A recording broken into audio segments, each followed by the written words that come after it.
Conexão Esperato. Uma produção Esperato Investimentos. Tudo o que você precisa saber sobre o mundo dos investimentos.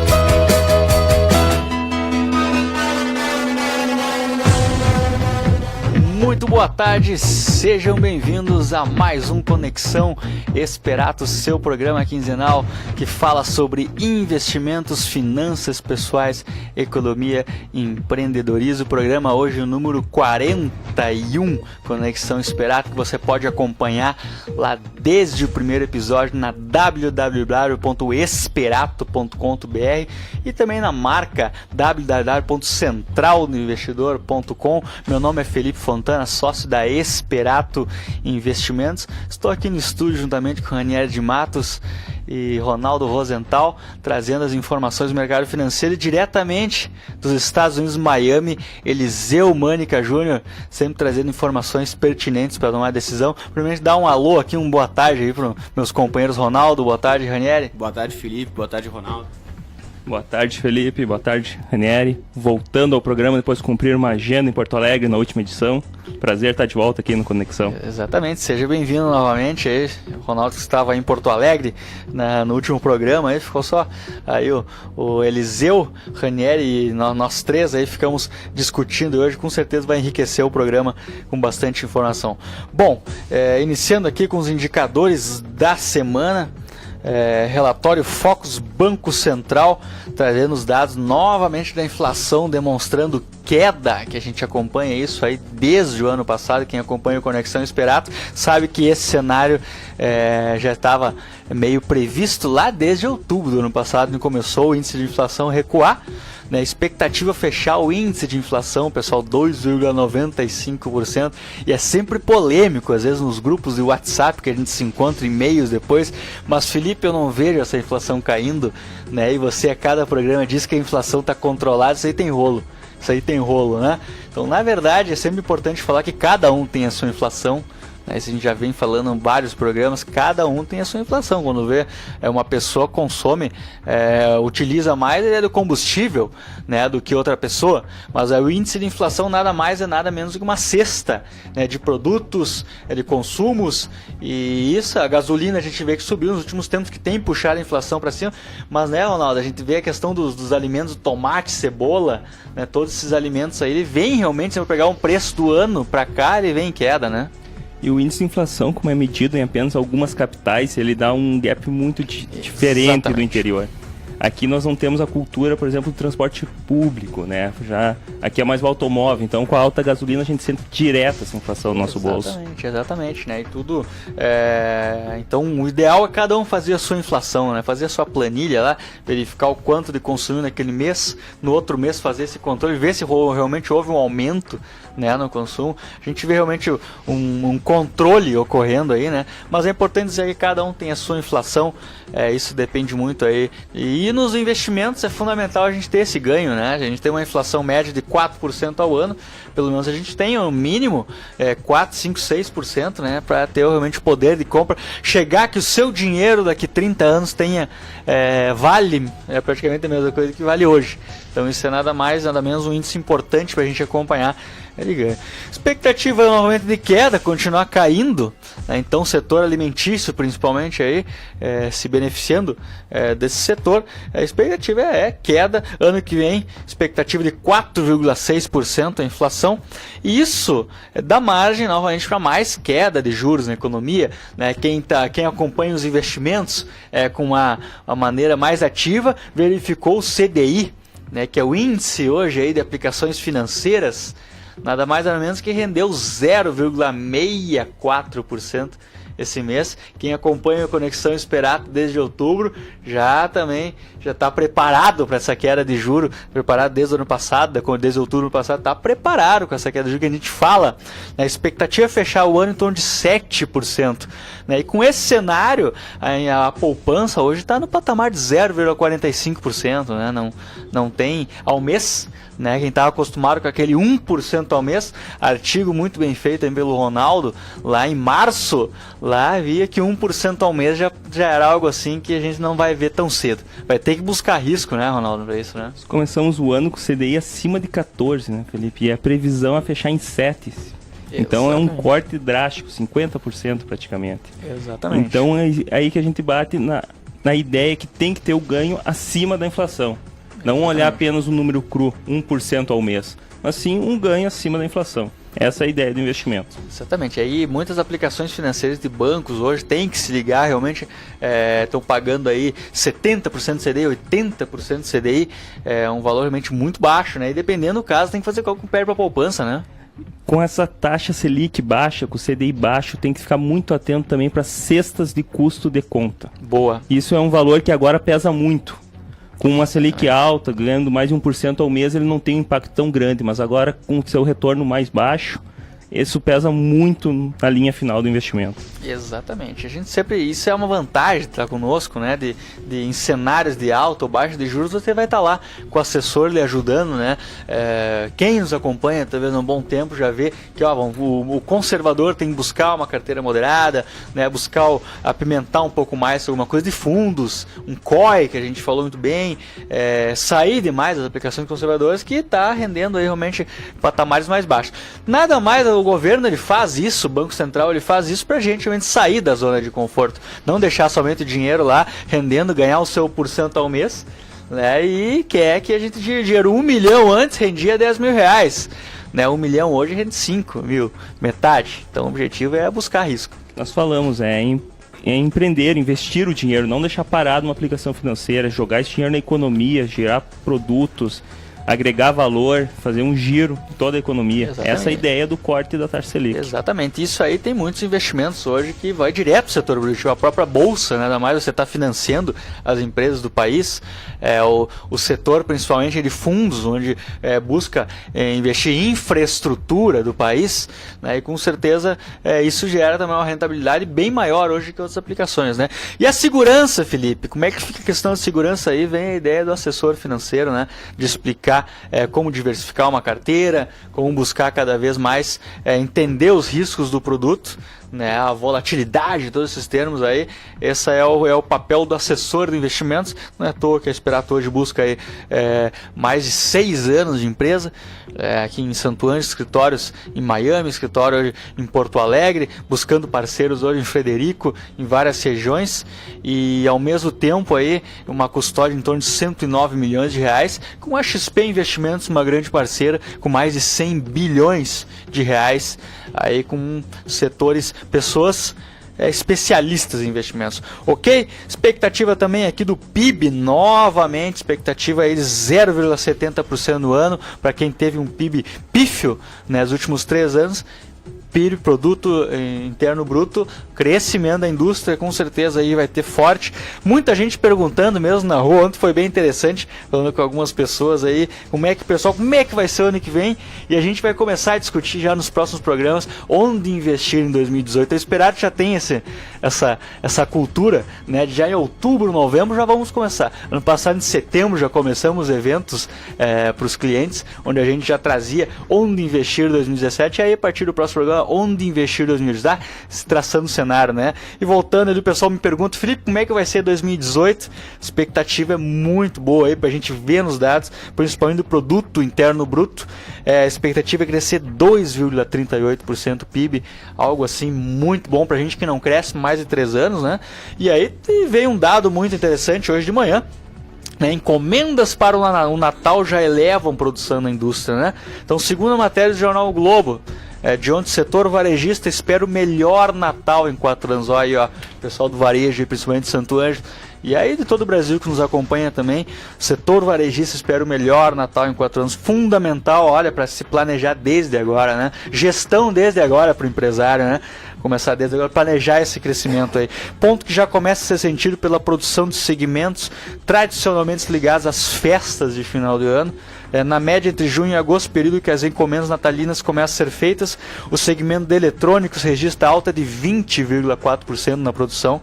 né? No mesmo período de 2016, o setor registrava queda de 5,4%. Então, um crescimento do setor eletrônico de 20%, principalmente na indústria. Aí, né? Segmento vestuário apresenta reação passando de queda de 6,7% para 1,1% de alta esse ano. Então aí, com certeza, o setor aí, Confederação Nacional do Comércio, espera-se que a venda de Natal cresçam 4,3% esse ano, após recuo de 4,9% no passado. Com certeza o empresário sentiu isso, eu acho que no Brasil inteiro o empresário da região sentiu isso, e a gente vai ter uma expectativa de 4,3% hoje. Né, a questão da indústria de brinquedos projeta um crescimento de 9,5%. Né, nesse dado interessante, né? É um sinal do retorno da confiança vindo aos poucos, né? A confiança é a base para o consumo. O Brasil é um país consumista. Esses dados mostram que o ano que vem tem tudo para ser um excelente ano na indústria e no comércio. Com certeza, isso aí com certeza vai dar apoio para o ICMS novamente, que é a questão do Estado, movimentar o município, e a gente pede aí que as pessoas que esses 3, 4 anos atrás viram para a gente aprender a fazer gestão, né? Fazer gestão das nossas empresas, se preparar para o crescimento. A gente teve fortes crescimentos em 2011, 2012, mas a gente não estava preparado em infraestrutura, né? Então que sirva aí de lição de gestão para a gente ter muito otimismo aí, e também nos investimentos aí, com certeza, muitos investimentos aí de fundos, COIs, aplicações moderadas vão se tornar muito interessantes. Quem investe nesses setores também, isso é importante dizer. Bom, seguindo aqui, Câmara aprova reforma política, né? Os deputados conseguiram concluir nessa madrugada a votação da reforma política na Câmara, né? No entanto, para que as decisões já comecem a valer para 2018, esse projeto tem que ser analisado pelo Senado na sexta-feira, né? Então tem todos os dados. Outros dados interessantes: STF decide que ficha limpa vale para condenados antes de 2010. Então aí por voto 6-5, né, decidiu que o prazo de 8 anos de inegibilidade fixado pela lei da ficha limpa pode ser aplicado para crimes antes de 2010. Justo, né? Com certeza muita questão aí. E a questão política, a gente tem falado menos aí, a gente tem citado, porque a gente vê, né, uma separação entre economia e política. Né, depois do fato fatídico, 17 de maio, só Joesley Batista ganhou dinheiro no dólar, e principalmente a sociedade brasileira perdeu, né, e ali foi o momento que a gente sentiu, né, como a política e a economia estavam junto, mas a gente vê aí que realmente conseguiu se separar nessa questão aí. A política que se encaminha no país agora para um momento de se voltar totalmente para as eleições. Exatamente. Então ele vai deixando de lado todas as questões de reformas, da economia propriamente dito. Isso é bom, é o amadurecimento da economia brasileira. Está andando sozinha, independente da política. Isso é muito bom. Como diz lá, a gente acompanha associações comerciais, o empresário deixou realmente de acompanhar aquele pessimismo ali, né? E realmente a gente sabe que vamos ter que trabalhar, a gente tem que sustentar nossas famílias, tem que sustentar nossos funcionários, né? Então vamos trabalhar que a gente ganha mais. Né? Até porque a política no país é uma montanha-russa, né? A gente nunca sabe se vai estar em alta, embaixo, o que espera. Nós temos que focar no nosso trabalho, no nosso esforço, independente da política. Exato, o nosso negócio aí que vamos trabalhar que a gente vai crescer, né? Com certeza. Ok, segundo bloco, Eliseu Mânica Júnior, diretamente de Miami, trazendo informações aí das mudanças, das principais mudanças aí dos fundos de investimentos que estão saindo da renda fixa e botando agora no setor produtivo, colocando dinheiro em renda variável, e falar um pouco sobre o Clube de Investimentos e Ações. Terceiro bloco, voltamos aqui, depois do Eliseu Mânica, voltamos aqui para discutir os principais temas da economia.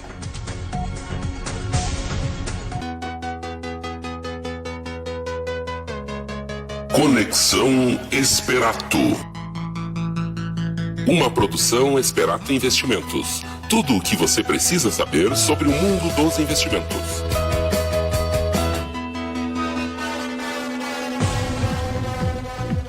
Uma boa tarde, caros ouvintes. Conexão Esperato, 41º, 42º, tantos programas que a gente não me recorda aí em qual número já estamos.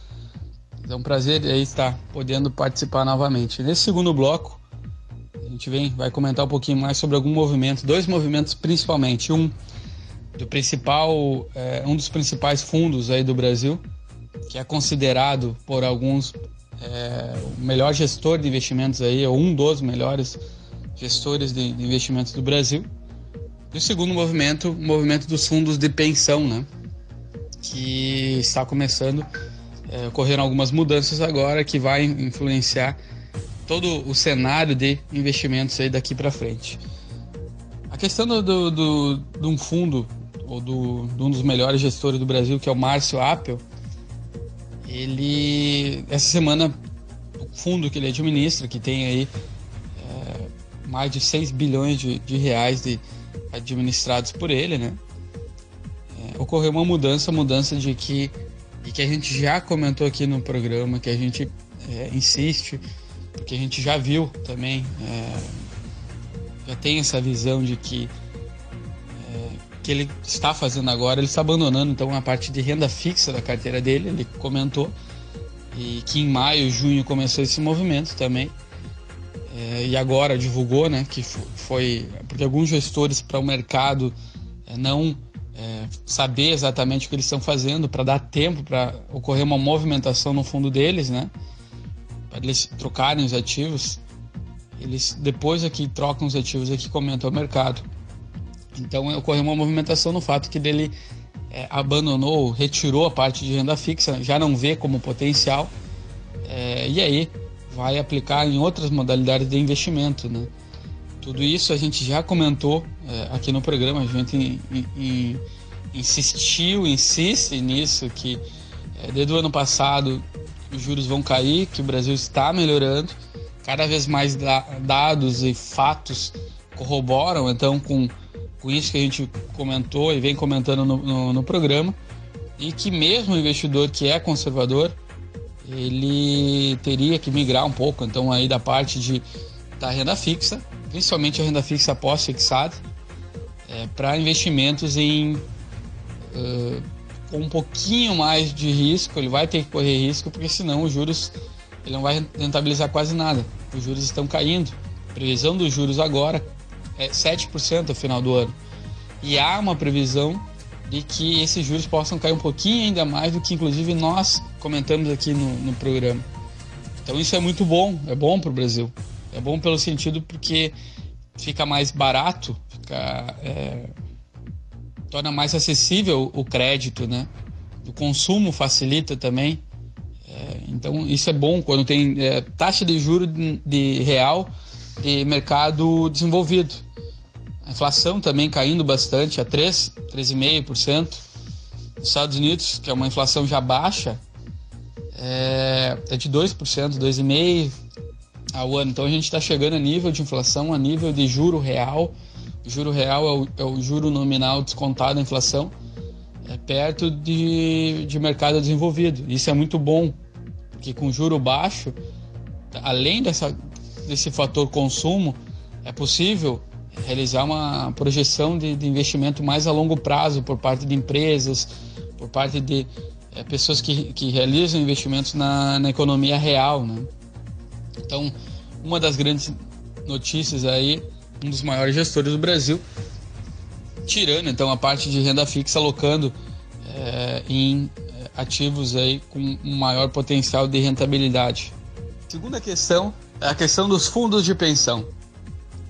Fundo de pensão hoje, dado essa baixa taxa de juro, eles têm algumas metas atuariais, e isso vai tornar mais difícil eles conseguirem obter aquele percentual de ganho, de meta que eles têm para atingir um determinado percentual de retorno com os juros mais baixos. E aí eles vão ter que mudar o estatuto deles, digamos assim, para ser possível aplicar investimentos que tenham um pouquinho mais de risco, para eles terem então uma facilidade de conseguir atingir aquele determinado ganho para pagar para os seus para quem está coberto aí, né, para pagar os seus segurados, a previdência ou o valor que tem que pagar aí para ter essa comodidade futura, né? Todos os seus compromissos, digamos assim. Então, os fundos de pensão, dada essa taxa de juro baixa, eles vão ter que também mudar os estatutos. Isso essa semana já eu vi alguma coisa de alteração, de princípio de alteração, porque isso aí vai facilitar então com que esses fundos de pensão apliquem principalmente o mercado de renda variável, um percentual maior do que eles estavam aplicando nos últimos anos, quando a taxa de juros estava 14,25% ao ano, e hoje ela está 8,25%, esperando chegar até, no mínimo, a 7% até final do ano, né? Então a metade do retorno hoje em renda fixa. A gente já comentou bastante, vem comentando sobre esse movimento há cerca de 1 ano e meio, desde aí fevereiro, janeiro de 2016, né? Que sempre comentando que é interessante ter uma parcela em renda variável da carteira de qualquer investidor, um percentual maior ou menor, aí de acordo com o perfil, para inclusive manutenção no poder de compra. A renda variável ela é uma proteção também contra a inflação, que hoje está mais baixa. Isso também facilita, com a inflação mais baixa, o ganho na renda variável, tanto que a Bovespa hoje no ano ela está com 27% de retorno em 9 meses, né? Fechou o mês de setembro e começando o mês de outubro, então de maneira grosseira, por mês dando aí 3% ao mês. Claro que renda variável varia, quanto maior o prazo que se passa o investimento em renda variável, menor o risco, porque quando se investe em empresas de qualidade, participa-se da estrutura delas, da sociedade dessas empresas, inclusive na parte de lucros, onde no mínimo 25% do lucro dessas empresas é recebido pelo investidor, né, na forma de dinheiro, entra na conta dele, ele quiser gastar, ele gasta. E esse movimento então vem agora aparecendo, de valorização da renda variável. A gente acredita, e lendo, porque é necessário ler muito, né, nessa área, muito mesmo, tem que estar sempre conhecendo mais, tem que ter um espírito de eterno aprendizado, de humildade, né, para obter sucesso como investidor e também como profissional, né, da área. E vários gestores comentam aí da possibilidade, inclusive, de dobrar a Bovespa nos próximos 2 a 3 anos, de forma geral. Então as empresas, elas já na marra, digamos assim, com esses últimos 3 anos de crise, de não crescimento, e que o Brasil teve uma queda de 10% no PIB, somados 3 anos, as empresas tiveram que fazer ajustes, tiveram que cortar funcionários, tiveram que sair de salas comerciais, por exemplo, sedes administrativas, para sedes mais baratas, enxugaram custos, e tudo isso, essa eficiência na marra, digamos assim, para cortar custos, vai tornar elas mais capacitadas, que quando ocorrer uma demanda, um aumento na procura, na demanda, na venda de produtos, na procura de serviços, essas empresas elas já vão estar prontas, já vão ter feito a lição de casa, digamos assim, dada a necessidade disso, graças à crise que ocorreu, né?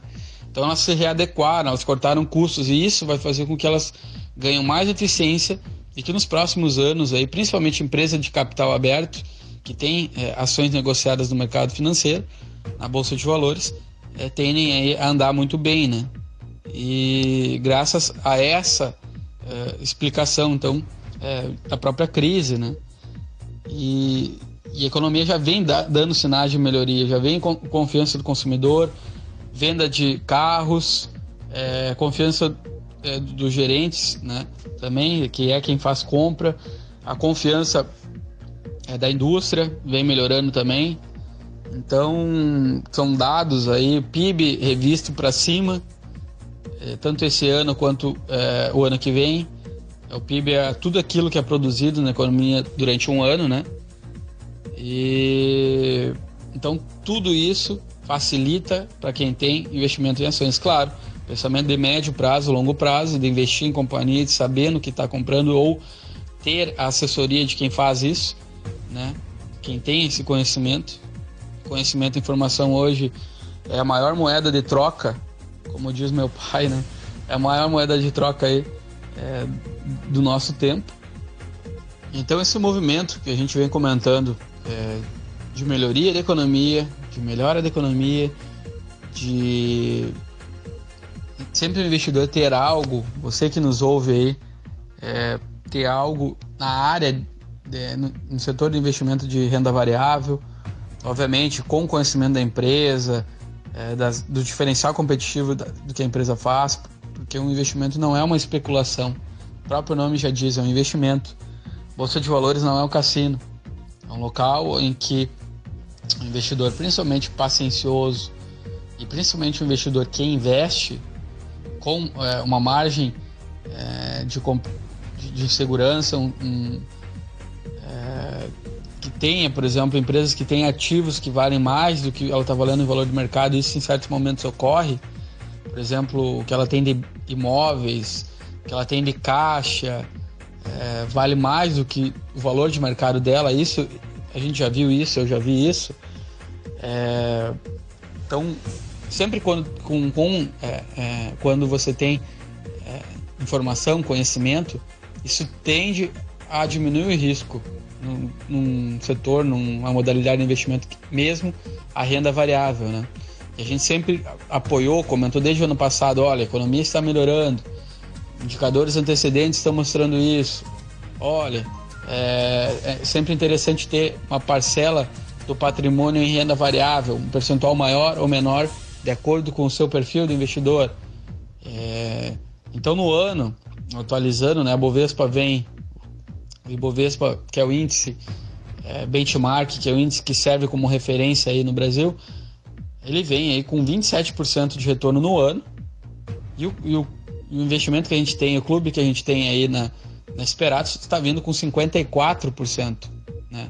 Então a gente vem batendo o Ibovespa ao longo desses últimos 7, 8 anos, e a renda variável, né? Claro, uma parcela sempre é interessante ter, mas isso mostra que o quê?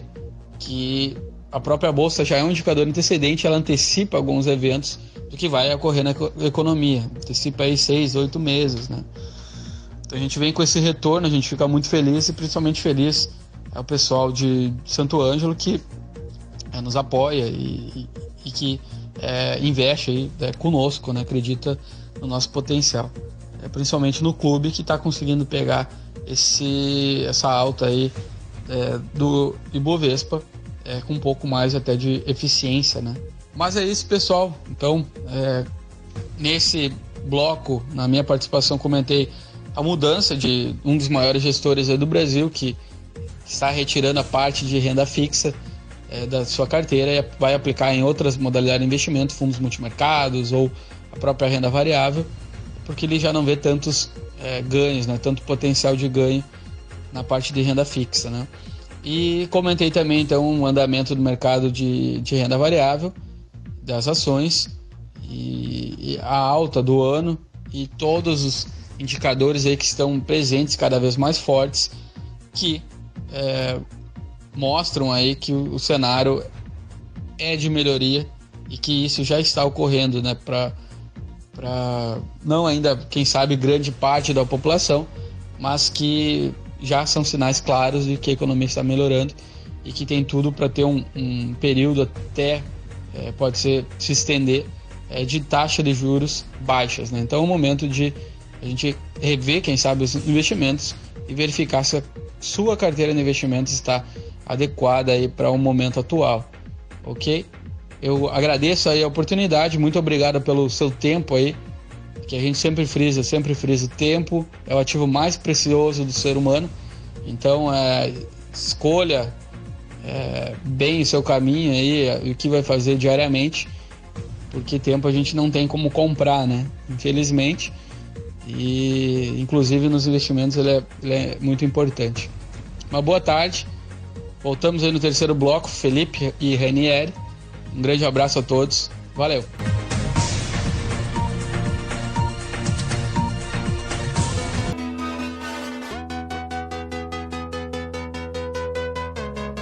Conexão Esperato.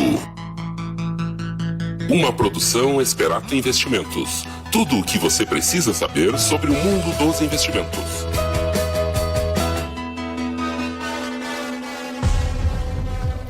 De volta aqui no terceiro bloco Conexão Esperato. Um grande abraço, Eliseu Mânica Júnior aí. Eliseu, no programa número 41, né? Ele falou 41. 42, é o 41 hoje. Então, o pessoal quiser assistir, escutar os programas anteriores, pode entrar lá em centraldeinvestidor.com/blog. Lá tem um post chamado Conexão Esperato, é um post permanente que a gente tem lá. Exatamente. Com todo o histórico dos programas nossos. Boa, exatamente. E o Eliseu falou muito bem ali do cenário aí, dos fundos de pensão, né? É uma coisa que a gente discute muito isso, como é que funciona a questão do fundo de pensão, que é um fundo de previdência, não falo no fundo de pensão, e sempre tem aquela meta ali, né, de buscar o inflação mais 6%, né? E agora o juro cai. Né, e como é que fica a questão desses fundos de pensão, né, que tem que entregar, né, a aposentadoria de várias classes, né, várias pessoas ao longo do tempo. Né? Então, os fundos agora, querendo ou não, com essa taxa de juro baixa, né, eles têm que recuar, eles têm que sair da renda fixa. Isso vem ocorrendo meio geral no mercado. Por isso que o mercado sobe também, né, o setor produtivo volta, quer dizer, porque uma Selic de 6%, 7%, o gestor vai ter que tirar ali, vai ter que sair da zona de conforto, vai ter que buscar, né, o setor produtivo, estudar negócios para se investir. Né? Então, os fundos hoje de multimercado, eles têm que sair da renda fixa. Né? Isso é uma dica para quem nos ouve. Né, os grandes gestores estão buscando cada vez para os fundos multimercados, ações, setor produtivo, aplicações aí de infraestrutura, né, que isso aí, querendo ou não, para gerar uma renda futura. Né. E aí a gente discutindo, né, Ronaldo, a questão dos fundos de previdência, tem todo esse cuidado agora, né, tem que ter em carteira. Né. Os ouvintes têm uma noção, a região noroeste é uma região pequena no país. Ela tem cerca de 500 milhões em fundos de pensão. Esse valor, em torno de 3% apenas estava em ações. Ele era basicamente composto por fundos de renda fixa. E no início do ano, com uma Selic alta, em torno de 14%, era fácil conseguir IPCA mais 6%. Agora a gente está vendo esse movimento de migração. Por isso, assim, enxurrado em fundos multimercado e em ações. Exatamente, o fundo ele tem que entregar, né, um resultado, ele tem uma meta lá, uma meta de inflação mais 6%, né, buscar um CDI mais 5%. E querendo ou não, com esse juro baixo fica mais complicado, né? Então aí é para tirar da zona de conforto, principalmente aí quem tem o dinheiro, né? E opa, se eu quiser a mesma rentabilidade eu vou ter que buscar risco, né? Isso aí volta para o setor produtivo. Novamente as debêntures, que existe um programa que a gente falou só sobre debêntures aqui, nada mais são hidrelétricas, são pedágios, estradas aí, onde os fundos muitas vezes colocam, fundos de pensão muitas vezes são sócios, né, de grandes empreendimentos, e aí eles, querendo ou não, ele investe durante 5 anos para que 10 anos começar a tirar os dividendos e poder pagar todos os seus aposentados. Mas, Felipe, tu tá falando aí, por exemplo, que são gestores profissionais, né, que estão estudando tirar gestores, né, gestores. Estão esperando tirar parte da renda fixa e colocar em renda variável. São pessoas que teoricamente conhecem o mercado e tal. Exatamente. Agora, o investidor individual, o investidor que está em casa ali e que tem as suas economias, tem uma carteira ali separada em algumas coisas. A porcentagem do investidor, o Eliseu estava comentando ali que sobre o conservador, o moderado e o agressivo, a gente tem essa noção meio abstrata do que seria essa postura de investimento, mas existe uma regra bem clara, e aí já de acordo com a CVM, que é o tal do switchability. Perfil do investidor. O perfil do investidor, que tu tem que, por exemplo, se tu é um investidor conservador, no switchability conservador, tu pode ter uma parcela da carteira em ações ou não? Não, exatamente. Até isso é importante dizer que em períodos como esses o conservador tende a ficar um pouco mais moderado, fica mais agressivo, se vê isso no dia a dia, né? Momento de tensão da economia, o agressivo fica mais moderado, o moderado fica mais conservador, né? Tudo isso aí. Primeiro, uma das vantagens de estar em fundos, né, antes de responder a pergunta, é essa: tu vai ter um gestor lá com experiência de vários anos em grandes bancos, grandes assets, né, onde ele vive de taxa de performance. Então ele tem que performar para receber, no sentido aí, né? Sim. Então você tá com um gestor, é uma vantagem essa de você investir às vezes diretamente. Vou investir em bolsa. Não, por que eu não utilizo lá lá um fundo onde tem uma experiência de um gestor, onde o cara já foi tesoureiro de um dos maiores bancos do mundo, trabalha com 3 bilhões lá, talvez ele tenha mais informação que eu. Então essa que é a busca interessante, né, da vantagem dos fundos, que o pessoal fala muito, né, que é um atalho, né, buscar lá um profissional para gerir os recursos, vive de uma taxa de performance. Isso é importante dizer que o suitability, o perfil do investidor, isso é o cliente XP, principalmente, quando ele abre uma conta lá, é aprovado, cliente Sperato, e aí a primeira coisa que ele faz é o perfil do investidor. Se der conservador ali, realmente nas perguntas, são 7 ou 8 perguntas ali, ele não pode investir em bolsa, ele vai ter que fazer o perfil, ou realmente ele não tem perfil para esse produto, né, de investimento. Então, o ideal é sempre ele sair do LCI, por exemplo, eu digo hoje, muita gente está com dinheiro em poupança, LCI, LCA, CDB, buscar, né, talvez uma ideia de um fundo de crédito privado, um pouquinho da carteira, dar uma testadinha na carteira ali, um fundo multimercado, no sentido. Ações realmente é para quem já busca aí um estômago mais aguçado, algo que gosta um pouco mais do risco, né? Isso aí a gente vê no dia a dia, né, de escritório, tem gente que pode ter ali 10 milhões de reais, se tem 10 mil reais em ações e dá oscilação, não dorme de noite. Esse é o cara com perfil conservador, né? Então não pode ver oscilação na sua carteira, né? É positivo ou negativo. Não, negativo ele sente. Em compensação, tem pessoas que têm grande parte, a maior parte da sua carteira em ações e são tranquilas com isso. Exatamente. Então o conservador ele sempre é interessante ele buscar um fundo ali de crédito privado, de infraestrutura, onde vai ter lá uma taxa, né, vai pagar uma inflação mais 13, CDI mais 2, tudo isso aí, né, bem tranquilamente, né? E aí o moderado ele já busca uma carteira já de ações, né? Ele já busca alguma coisa de ações. Então o primeiro papo, a gente conversa com o pessoal lá, mas Felipe, o pessoal tá na moda agora das moedas digitais, né? O Bitcoin, ou tem as ações da Petrobras, pode ir novamente para os R$30, o petróleo, e aí a primeira coisa que a gente pergunta, né, é qual parcela de risco você aguenta a oscilação, né? Porque é o primeiro passo, né? Porque o investidor, isso aí é ciclo do investidor, isso aí é milenar, né? A gente entra pesado lá comprando 100% de algo, na primeira oscilação, se a gente põe todo o nosso patrimônio no risco, né, você não dorme de noite, e aí qualquer oscilação de baixo você vende a posição no pior tempo, né? No pior período possível, isso é milenar, né? Então como é que a gente se foge disso aí, botar aquele valor que eu aceito o risco? Então a primeira pergunta, quer botar em moedas digitais, quer botar em ações? Então, qual o valor que você aceita uma oscilação maior, né? Uma perda, quem sabe, de 10%, uma oscilação do seu patrimônio? É o que a gente falava no intervalo aqui da volatilidade, né? O investidor tem que ter a consciência de que tem que aguentar o tranco, né?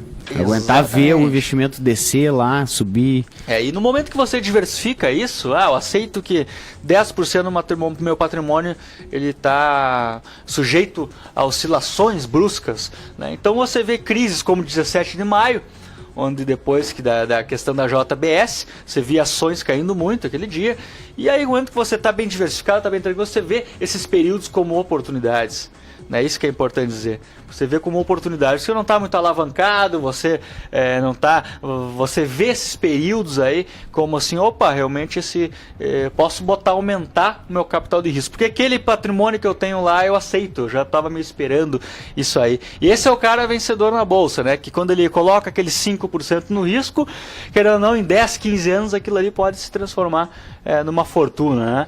E aí pega ações de longo prazo, a empresa aqui que a gente tem na região Passo Fundo, a Graziotin, né? A Graziotin é uma empresa muito bem administrada, Eliseu já fez áudio sobre ela, tem ações no clube, nós temos, né? Somos acionistas da Graziotin, e aí tu pega a Graziotin, sobe 5.000%, né? De 94 a 2017, 5.000%, né? Isso aí, mais dividendos, tudo isso aí.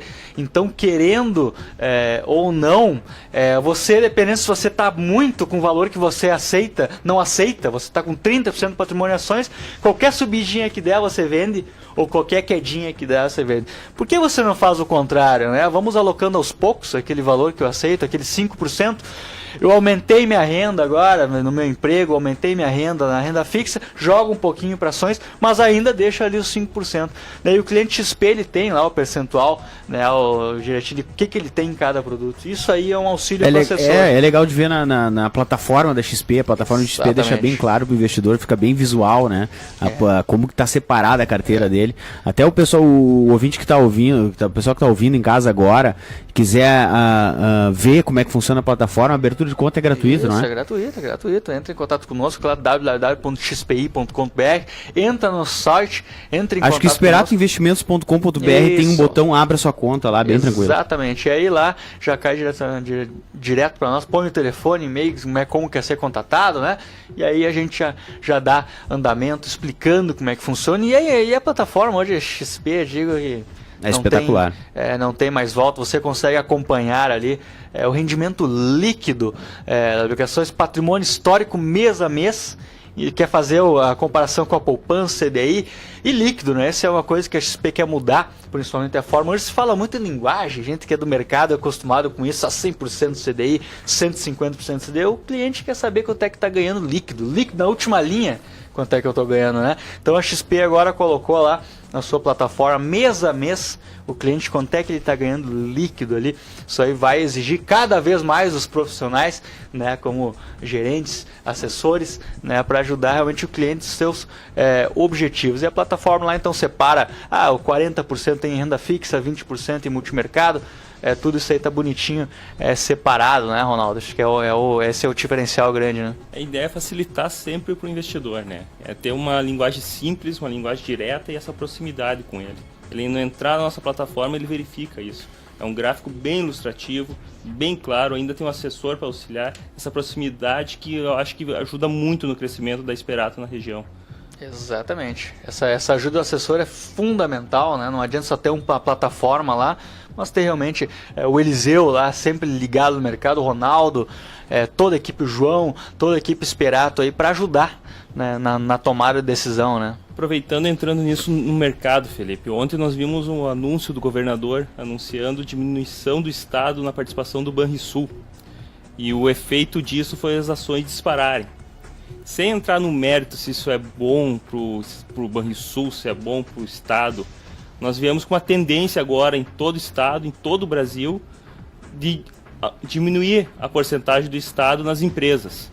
Tu acha que isso vai gerar muitas oportunidades na Bolsa aqui para frente ou não? Até o do Banrisul assim ainda ficou meio incerto, né? Eles vão abrir, querem 49% querem vender, né?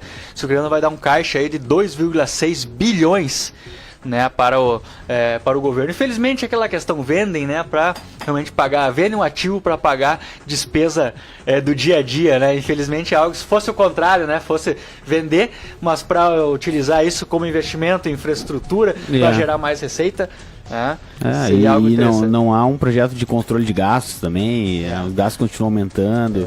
Mas o legal com certeza é a profissionalização, digo assim, a profissionalização do conselho de administração, que você vai ter pessoas de mercado, né? Hoje muitas vezes é indicação política, uma pessoa que está lá. Uma empresa de capital aberto muitas vezes, olha, conheço como uma empresa de Gerdau, empresas grandes aí da Bolsa, olha, tu tá no conselho de administração, olha, ou tem que ser um vencedor no mercado, meritocracia, ou tem que ter no mínimo um doutorado em contábeis, né? A gente acompanha o Gerdau é um exemplo disso, né? Os grandes conselhos lá são pessoas que dão aula, né, em grandes faculdades, são doutores em contabilidade, né? Então isso que é o bom e interessante, né, do Banrisul, conselho de administração mais profissional. E uma empresa de capital aberto é transparente, né? Ela precisa ser transparente, né? Então, até nos Estados Unidos, para fazer um comparativo, chamam lá de empresa pública, né? A empresa que faz o IPO, que faz uma oferta pública de ações, é uma empresa que se torna pública. Ela abre a contabilidade pro público, tem a publicidade. Exatamente. Infelizmente o meio assim é venda para pagar despesa fixa, né? Mas o bom é que realmente uma gestão mais eficiente. Vamos acompanhar como vai ser, né? Mas para o investidor vale a pena ficar atento nessas empresas com perfil parecido, que está saindo as notícias que de repente podem diminuir a participação do Estado ou não. O que tu acha disso? Acho que vale a pena acompanhar esse cenário. Vale, com ou certeza. O Banrisul foi isolado, assim, algo que aconteceu, aquela alta? Vale, com certeza. Uma oportunidade que até a Sonha 6, né? BRS 6 caiu, né? Questão de venda. Então vale acompanhar. A gente sabe que nos últimos anos aí quem ganhou mais em ações foi bancos, né? Que mais ganharam desde os anos 70. Os caras vale a pena com certeza. E com certeza cliente Esperato XP tem lá uma área de análise que vai ficar ligada na informação. Chamou compra, chamou venda, a área de análise vai puxar lá. e o cliente com certeza vai ficar sabendo. Ok, pessoal? Show de bola o programa de hoje. Grande abraço ao Eliseu Mânica Júnior, lá direto de manhã. Obrigado, Ronaldo. Obrigado, Ranieri, pela companhia. Daqui 15 dias estamos de volta para mais um Conexão Esperato, sempre trazendo as informações para tomar a decisão. Grande abraço a todos.